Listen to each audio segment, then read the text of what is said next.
मेरी टेस्टिमनी है कि ना मुझे मेरे डिपॉजिट के लिए पैसे की व्यवस्था नहीं हो रही थी। मुझे 50,000 भरना था डिपॉजिट और पिछले 20 दिन से हम लोग इधर-उधर माँग रहे थे पर कहीं से कोई रिप्लाई आ रहा नहीं था। फिर आखिरी 1 दिन रह गया था और उन्होंने बोल दिया कि अगर आप पैसे एडमिन दे नहीं, रहे हो तो ठीक वॉलंटियर है, ने नहीं तो बोल डील। दिया। वॉलंटियर ने, एडमिन नहीं है अब और कोई भी। हाँ, वॉलंटियर ने।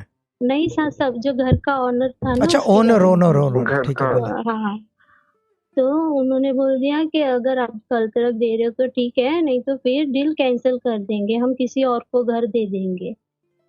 तो मैंने फिर ग्रुप में इन्फॉर्म किया, आपसे बात हुई, आपने मुझे बताया कि आपको 3 दिन मंदिर जाना है, सुबह शाम जाके प्रार्थना करनी है मंदिर में और क्या बात तीसरे है। दिन आपका काम हो जाएगा।